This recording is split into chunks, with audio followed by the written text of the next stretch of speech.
Wyndham Clark won the 2026 U.S. Open at Shinnecock Hills.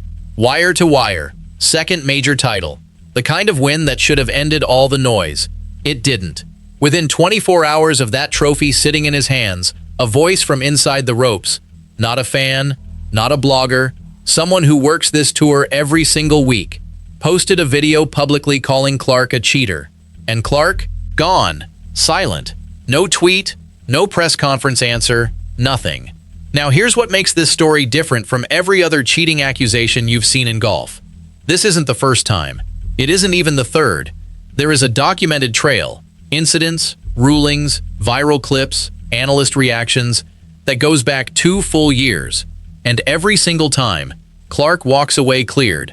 But the trail keeps getting longer. The question your fellow golf fans are already arguing about isn't whether Clark broke a rule at Shinnecock. Officials were watching. They ruled it clean.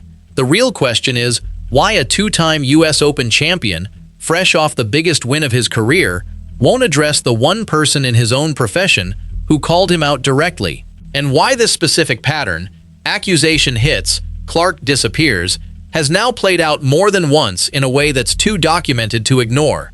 Personally, I think Clark is one of the most mentally complex players on tour right now, and what's coming in this video will show you exactly why I say that. If you agree or think I'm completely wrong, drop it in the comments. I want to know where you stand. And if you follow tour golf seriously and you're not subscribed yet, now is the time. This channel is built for fans like you. What you're about to find out is not just about one swing in thick fescue. It's about a pattern, and that pattern tells a story Clark hasn't told himself. Because here's the thing about Wyndham Clark that most people glossed over while celebrating his Shinnecock win.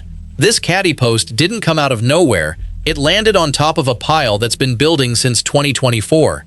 And when you actually line up what's in that pile, incident by incident, you start to feel something shift. Not anger exactly.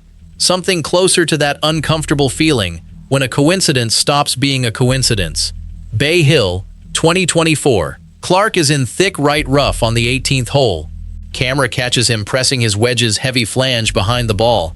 Not once, not twice, but 4 or more times before the shot. Brandel Chambly flags it immediately on broadcast. His read, the ball moved while Clark was addressing it. Under the rules, that's a penalty stroke. Tour officials review every frame. Clark is cleared. The backlash online was immediate and loud. Clips shared thousands of times. Comment sections splitting hard between fans who believed the ruling and fans who didn't.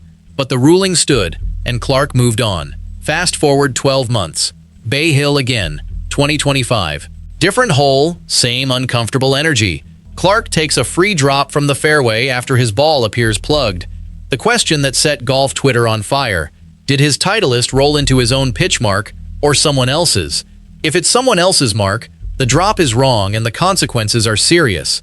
Rules officials pull ShotLink video frame by frame. They clear him again. Clark walks into the Players' Championship press room shortly after and addresses it directly. I am glad that it was correct because I wasn't trying to cheat by any means. That version of Clark didn't hide. He stood in front of reporters, looked them in the eye, and gave a full explanation with specifics.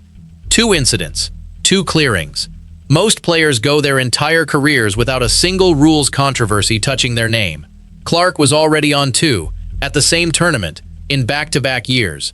Then comes Shinnecock Hills, round 3, just days ago. 17th hole. Fans watching the live broadcast notice Clark moving grass before his drop. Nuclear Golf posts the clip mid-tournament, asking viewers directly whether what they're seeing is fair.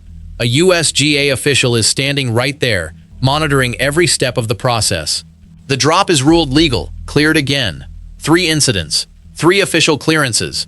And yet somehow the conversation around Clark keeps circling back to the same place. Golf fans have long memories, and a scoreboard doesn't erase footage that's been saved, screenshotted, and shared across every forum and group chat in the sport.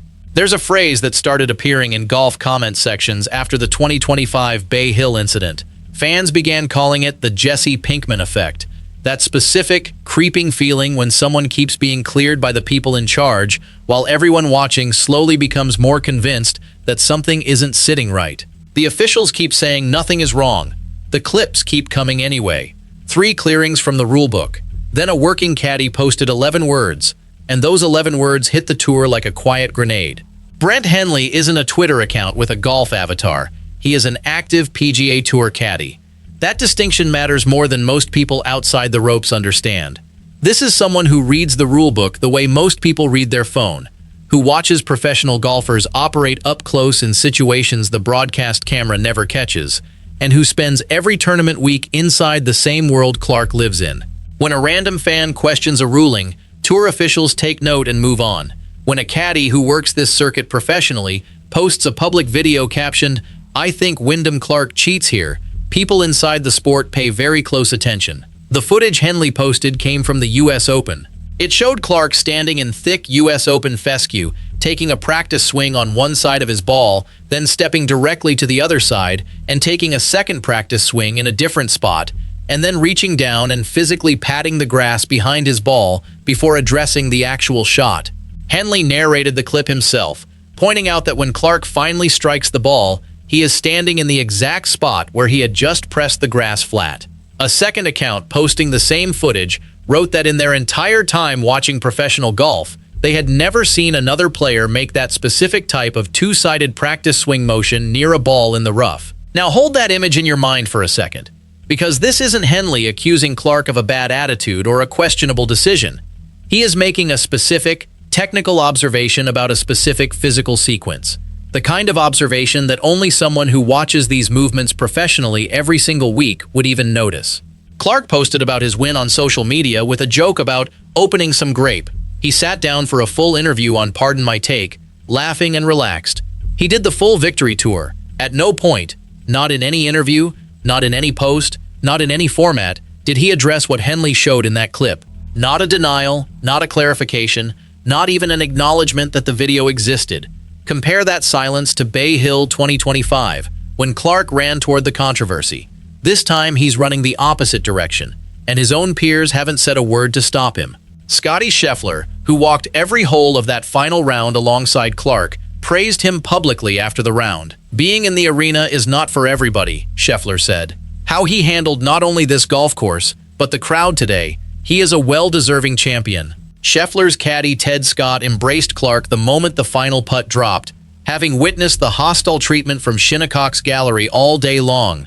But notice precisely what neither of them addressed. No player stepped forward to say Henley's video was wrong. No one from inside the ropes gave a public defense of Clark's character under this specific accusation. The playing field, the community Clark lives inside every week, went completely quiet on the one thing that mattered most. And in a sport where players defend each other publicly on social media over slow play complaints and bad pin positions, that silence around a cheating accusation from a fellow caddy is not nothing. The Shinnecock crowd already made their verdict clear before any of this. Every approach that rolled off a green was met with barely disguised satisfaction from the galleries. Every clutch par save drew groans rather than roars. Clark's caddy Dave Pellicudis described it plainly after the round. People weren't nice.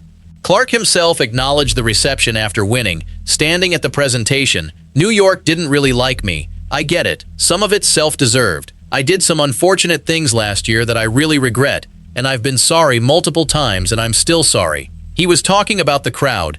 He didn't specify which part of his recent history he was apologizing for. That gap, what exactly he considers self-deserved, is where this story gets uncomfortably specific.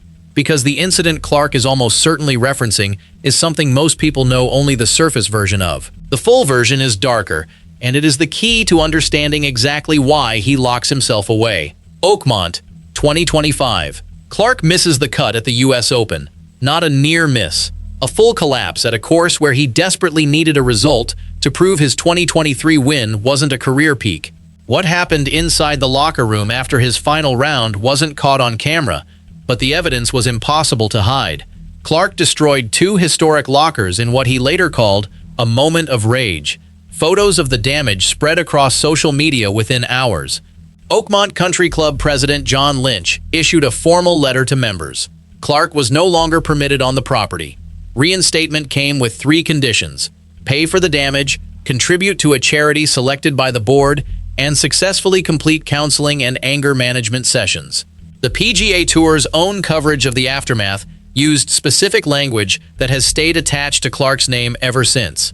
He left Oakmont in shambles. He isolated for days, disconnected from the tour, disconnected from his peers, down on his game in a way that looked, from the outside, like a player who might not recover. That recovery required his sports psychologist, Julie Elion, doing something she described in striking terms. She said they essentially had to brainwash Clark to mentally rebuild him for Shinnecock. That word came directly from inside his own support team. The process demanded complete isolation, total removal from outside noise, and a full psychological reset before he could compete again at the level a US Open demands.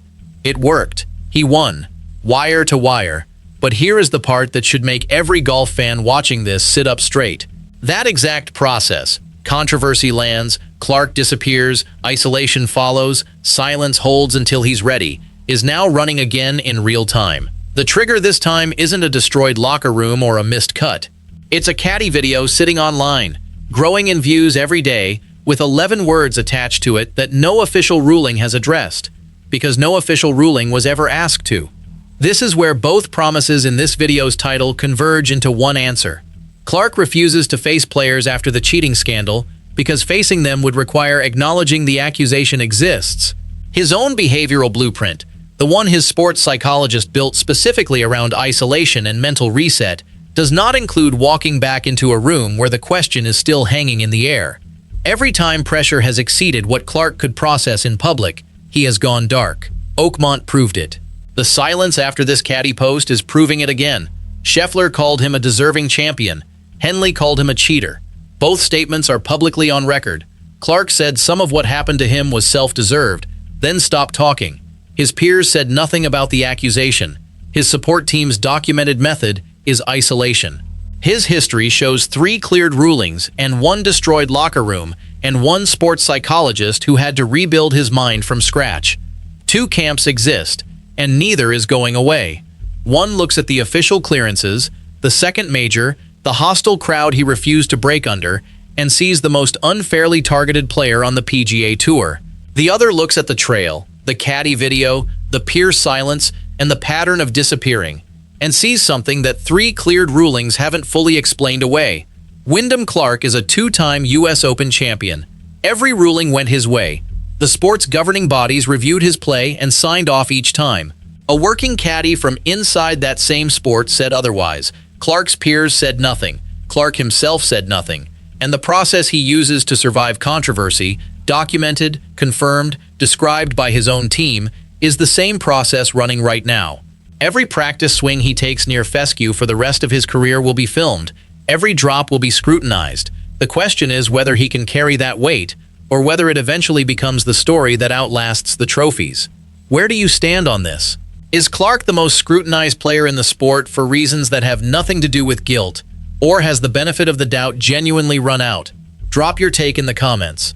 And if this kind of honest, no-filler tour coverage is what you're looking for, subscribe, because this is exactly what this channel does every single week.